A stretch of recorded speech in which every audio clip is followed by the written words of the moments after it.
Hello everyone. In today's video, we are going to learn an important problem on departmental trading and profit and loss account.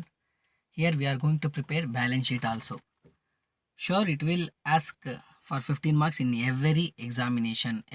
Every examination, I mean, ಎಲ್ಲ ಸೆಮಿಸ್ಟರ್ಗಳಲ್ಲೂ ಎಲ್ಲ question ಪೇಪರ್ಗಳಲ್ಲೂ ಇದ್ರ ಮೇಲೆ 15 marks ಒಂದು problem ಇದ್ದೇ ಇರುತ್ತೆ. So shall we go through the problem? Okay. From the following information prepare trading and profit and loss account and the balance sheet. So trial balance ಕೊಟ್ಟಿರ್ತಾರೆ. So before that we have to classify what are all the balance sheet item and what are all the trading items, what are all the profit and loss account items. Capital balance sheet. Building is a balance sheet asset side. Opening stock comes under trading account. Purchase and sales comes under trading account, debit side and credit side.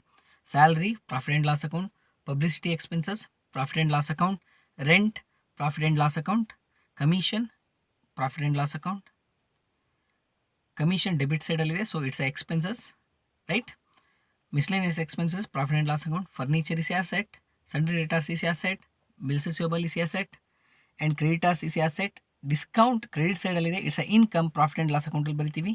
Interest credit side alide, so it's a profit and loss account item, credit side ಅಲ್ಲಿ ಬರಿತೀವಿ. Cash is asset. So adjustment ನೋಡೋಣ. Depreciate the furniture 10%. So ಫರ್ನಿಚರ್ಗೆ depreciation ಕೊಡಿ, straight away ಅದನ್ನು profit and loss ಅಕೌಂಟಲ್ಲಿ ಬರೀರಿ. And one more adjustment, ಯಾವಾಗಲೂ adjustment double effect ಇರುತ್ತೆ, ಬ್ಯಾಲೆನ್ಸ್ ಶೀಟಲ್ಲಿ ಫರ್ನಿಚರಿಂದ ಲೆಸ್ ಮಾಡಿ. Staff employed in 2:1 ratio. Staff employed ಕೊಟ್ಟಿದ್ದಾರೆ ಅಂದರೆ ಇಟ್ಸ್ ಬಿಲಾಂಗ್ಸ್ ಟು ಸ್ಯಾಲ್ರಿ. ಸ್ಯಾಲ್ರಿಯನ್ನು 2:1 ರೇಷಿಯೋದಲ್ಲಿ ಹಂಚಿ ಅಂತ ಹೇಳಿ. Areas occupied equally. ಏರಿಯಾವನ್ನು ಈಕ್ವಲಿ ಆಕ್ಯುಪೈ ಆಗಿದೆ ಅಂದರೆ so it is related to rent. ರೆಂಟನ್ನು ನಾವು ಯಾವಾಗಲೂ ಈಕ್ವಲಿ ಡಿಸ್ಟ್ರಿಬ್ಯೂಟ್ ಮಾಡಬೇಕು. Clear? That is about the area occupied. Closing stock 60,000, 48,000, it's comes under trading and profit and loss account, no problem. Outstanding expenses, publicity expenses, commission, salary.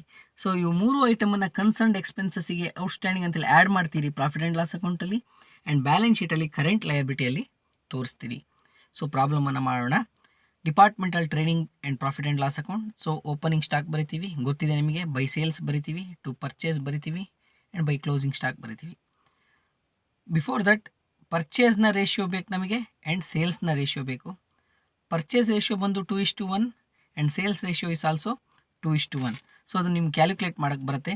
So 2,92,000 into 2 ಮಾಡಿದಾಗ 5,84,000 ಬರುತ್ತೆ. That's why I told 2:1 ratio. At the same time 2,30,000 into 2 ಮಾಡಿದಾಗ 4,60,000 ಬರುತ್ತೆ. That means 2:1 ratio. Clear? So gross profit ತಗೊಂತೀವಿ, ಇವೆಲ್ಲ ಗೊತ್ತಿದೆ. So salaries ಅಂದ ತಕ್ಷಣ ಅಡ್ಜಸ್ಟ್ಮೆಂಟಲ್ಲಿ outstanding ಇದೆ ನೋಡಿ, ಸ್ಯಾಲ್ರಿ 2,400ನ ಆ್ಯಡ್ ಮಾಡ್ತೀವಿ. ಸೊ ಅದನ್ನು ಸ್ಯಾಲ್ರಿ 2:1 ರೇಷಿಯೋದಲ್ಲಿ ಹಂಚ್ತೀವಿ. ಸ್ಯಾಲ್ರಿ 2:1 ರೇಷಿಯೋ ಯಾಕೆ? ಎರಡನೇ ಅಡ್ಜಸ್ಟ್ಮೆಂಟ್ ಕೊಟ್ಟಿದ್ದಾರೆ ನೋಡಿ, ಸ್ಟಾಫ್ ಎಂಪ್ಲಾಯ್ಡ್ 2:1 ರೇಷಿಯೋ, ಆ ರೇಷಿಯೋದಲ್ಲಿ ಹಂಚ್ತೀವಿ. Next publicity expenses. ಔಟ್ಸ್ಟ್ಯಾಂಡಿಂಗ್ 3,000 ಇದೆ. ಸೊ 18,000 ಪ್ಲಸ್ 3,000 21,000ಅನ್ನು 2:1 ರೇಷಿಯೋದಲ್ಲಿ ಹಂಚ್ತೀವಿ. ಯಾಕೆ 2:1 ರೇಷಿಯೋ ಅಂದರೆ ಸೇಲ್ಸ್ ರೇಷಿಯೋದ ಮೇಲೆ ಹಂಚುವಂಥದ್ದು ಪಬ್ಲಿಸಿಟಿ ಎಕ್ಸ್ಪೆನ್ಸಸ್ಸನ್ನು. So it is related to advertisement, right? So sales ರೇಷಿಯೋದ ಮೇಲೆ 2:1 ರೇಷಿಯೋದಲ್ಲಿ ಹಂಚ್ತೀವಿ. ನೆಕ್ಸ್ಟ್ ರೆಂಟ್ ಹೇಳಿದರೆ ಏರಿಯಾ ಆಕ್ಯುಪೈಡ್ ಈಕ್ವಲಿ ಅಂತೇಳಿ, ಸೊ 1:1 ರೇಷಿಯೋದಲ್ಲಿ ಹಂಚ್ತೀವಿ. ದಟ್ ಈಸ್ 5,000ಅನ್ನು so it is 6,000 I think. 3,000 ಹಂಚ್ತೀವಿ. ಅಲ್ಲೊಂಚೂರು ಪ್ರಾಬ್ಲಮಲ್ಲಿ ರೆಂಟ್ 5,000 ಇದೆ, ಅದನ್ನು 6,000 ಮಾಡ್ಕೊಳ್ಳಿ. ಕಮಿಷನ್ 21,600. ಕಮಿಷನ್ ಡೆಬಿಟ್ ಸೈಡಲ್ಲಿದೆ. ಸೊ ಔಟ್ಸ್ಟ್ಯಾಂಡಿಂಗ್ ಕಮಿಷನ್ 3,600 ಆ್ಯಡ್ ಮಾಡ್ತೀವಿ. ದಟ್ ಈಸ್ ಅಬೌಟ್ 21,600 ಪ್ಲಸ್ 3,600 25,200ಅನ್ನು commission is always distributed on 2:1 ratio. Commission ಏನು ಅಂತ ಹೇಳಿಲ್ಲ, ಆದರೆ ಕಮಿಷನ್ ಡೆಬಿಟ್ ಸೈಡಲ್ಲಿರೋದ್ರಿಂದ it's related to sales. Pay ಮಾಡಿದ್ದೀವಲ್ವಾ, ಸೊ ಕಮಿಷನನ್ನು ನಾವು ಸೇಲ್ಸ್ ಮಾಡೋನಿಗೆ ಪೇ ಮಾಡಿದ್ದೀವಿ ಅಂತೇಳಿ ಸೇಲ್ಸ್ ರೇಷಿಯೋದಲ್ಲಿ 2:1 ರೇಷಿಯೋದಲ್ಲಿ ಹಂಚಿದ್ದೇವೆ. So next miscellaneous expenses. Miscellaneous ಎಕ್ಸ್ಪೆನ್ಸಸ್ಸನ್ನು ಏನೂ ಕೊಟ್ಟಿಲ್ಲ. Miscellaneous expenses or general expenses, ಇವನ್ನೆಲ್ಲ 2:1 ರೇಷಿಯೋ, ದಟ್ ಮೀನ್ಸ್ ಸೇಲ್ಸ್ ರೇಷಿಯೋದಲ್ಲೇ ನಾವು ಹಂಚಬೇಕು. ಸೊ 2:1 ರೇಷಿಯೋದಲ್ಲಿ ಮಿಸ್ಲೇನಿಯಸ್ ಎಕ್ಸ್ಪೆನ್ಸಸ್ಸನ್ನು ಹಂಚಿದ್ದೇವೆ. ಡಿಪ್ರಿಸಿಯೇಷನ್, ಫರ್ನಿಚರ್ ಎಷ್ಟಿದೆ ನೋಡಿ ಅಮೌಂಟ್ ಟ್ರಯಲ್ ಬ್ಯಾಲೆನ್ಸಲ್ಲಿ. Furniture is about how much? Furniture ಎಷ್ಟಿದೆ? ದಟ್ ಈಸ್ 24,600 ಇದೆ. 24,600ಅನ್ನು ನಾವು 10% ಕೊಟ್ಟಾಗ ಎಷ್ಟಾಗುತ್ತೆ? That is about 2,460. ಸೊ ಅದನ್ನು 2:1 ರೇಷಿಯೋದಲ್ಲಿ ಹಂಚ್ತೀವಿ, ರೈಟ್? 2:1 ರೇಷಿಯೋದಲ್ಲಿ ಯಾಕೆ ಹಂಚ್ತೀವಿ? ಅದಕ್ಕೆ ಯಾವುದೇ ಒಂದು ಹೇಳಿಲ್ಲ ನಮಗೆ. ಸೊ ಹಾಗಾಗಿ ಸೇಲ್ಸ್ ರೇಷಿಯೋನೇ ಬೇಸಾಗಿ ತಗೊಂಡು 2:1 ರೇಷಿಯೋದಲ್ಲಿ ಹಂಚ್ತಾ ಇದ್ದೀವಿ. ದೆನ್ ಸನ್ಡ್ರಿ ಡೆಟಾರ್ಸ್ ಅಸೆಟ್ಟಲ್ಲಿ ಬರುತ್ತೆ, ಬಿಲ್ಸ್ ರಿಸೀವಬಲ್ ಅಸೆಟ್ಟಲ್ಲಿ ಬರುತ್ತೆ, ಕ್ರೆಡಿಟಾರ್ಸ್ ಅಸೆಟ್ಟಲ್ಲಿ ಬರುತ್ತೆ. Discount received 21,600. Discount received is about purchase. So purchase ratio ಹಂಚ್ತೀವಿ. ಸೊ ಅಲ್ಲಿ SR ಅಂತ ಬರೆದೀನಿ, ಅದನ್ನು PR ಅಂತ ಮಾಡ್ಕೊಳ್ಳಿ. Purchase ratio actually. So both ratios are same. So I just confused.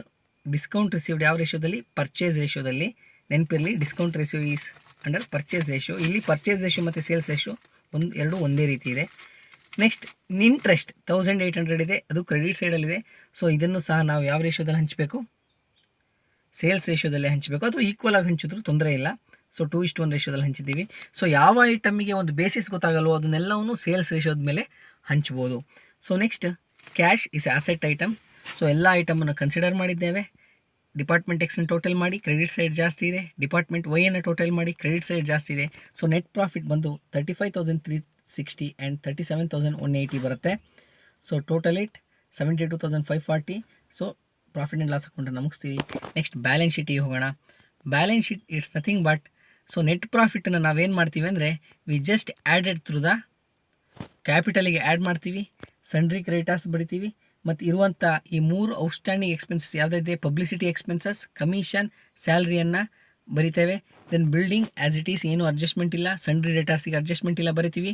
Furniture 24,600ಕ್ಕೆ ಲೆಸ್ ಡಿಪ್ರಿಸಿಯೇಷನ್ ಮಾಡ್ತೀವಿ.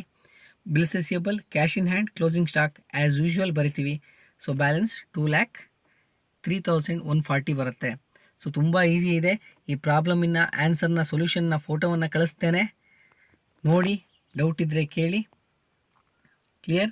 ಫಾಲೋ ಅಪ್ ಮಾಡಿ, very important in the point of view of examination.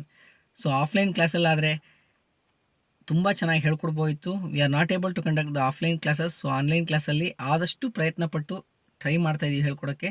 So ಇಲ್ಲಿ ಈ ಪ್ರಾಬ್ಲಮಲ್ಲಿ ನೀವು ಕರೆಕ್ಷನ್ ಮಾಡ್ಕೊಬೇಕಾಗಿರೋದು, ಸೊ ರೆಂಟನ್ನೊಂದು ಕರೆಕ್ಷನ್ ಮಾಡ್ಕೊಳ್ಳಿ. So ರೆಂಟನ್ನು trial ಬ್ಯಾಲೆನ್ಸಲ್ಲಿ 6,000 ಅಂತ ಮಾಡ್ಕೊಳ್ಳಿ, ಆವಾಗ ಸರಿಯಾಗುತ್ತೆ. ಸೊ ನೀವು ವರ್ಕೌಟ್ ಮಾಡುವಾಗ ಏನಾದ್ರು ಮಿಸ್ಟೇಕ್ಸ್ಗಳು ಕಂಡು ಬಂದಾಗ ಸೊ ನೀವು ಅದನ್ನು ಅಲ್ಲೇ ರೆಕ್ಟಿಫೈ ಮಾಡ್ಕೊಳ್ಳಿ, ಅಥವಾ ನನ್ನ ಗಮನಕ್ಕೆ ತಗೊಂಬನ್ನಿ. ಕ್ಲಿಯರ್? ಸೊ ಏನಾದ್ರು ಡಿಸ್ಕಷನ್ ಇದೆ, I am in the remote area, so I am not able to take the live classes. Last ವೀಡಿಯೋದಲ್ಲೂ ಹೇಳಿದ್ದೆ, ಸೊ ಈ ವಿಡಿಯೋದಲ್ಲೂ ಹೇಳ್ತಾ ಇದ್ದೀನಿ. In case if possible within 1 week we will have a discussion on this chapter. ಹೆಚ್ಚು ಕಮ್ಮಿ ಇನ್ನೊಂದು 3 ಪ್ರಾಬ್ಲಮಲ್ಲಿ ಈ ಚಾಪ್ಟರ್ನ ಮುಗಿಸ್ಬೋದು ನಾವು. ಇನ್ನೊಂದು ಕಾನ್ಸೆಪ್ಟ್ ಇದೆ, ಇಂಟರ್ ಡಿಪಾರ್ಟ್ಮೆಂಟಲ್ ಸೇಲ್ಸ್ ಅಂತ ಹೇಳಿ. ಸೊ ಡಿಪಾರ್ಟ್ಮೆಂಟ್ ಎಕ್ಸ್ ಡಿಪಾರ್ಟ್ಮೆಂಟ್ ವೈಗೆ ಸೇಲ್ ಮಾಡೋದು, ವೈ ಡಿಪಾರ್ಟ್ಮೆಂಟ್ ಎಕ್ಸಿಗೆ ಸೇಲ್ ಮಾಡೋದು, ಅದೊಂದು ಪ್ರಾಬ್ಲಮನ್ನು ಮಾಡಿಕೊಂಡು ನಾವು ನೆಕ್ಸ್ಟ್ ಚಾಪ್ಟರ್ಗೆ ಕಂಟಿನ್ಯೂ ಆಗೋಣ. Clear? So thank you. So ಪ್ರಾಬ್ಲಮಲ್ಲಿ ಯಾವುದೇ ಡೌಟ್ ಇದ್ದರೂ ಮೆಸೇಜ್ ಮಾಡಿ. ಓಕೆ.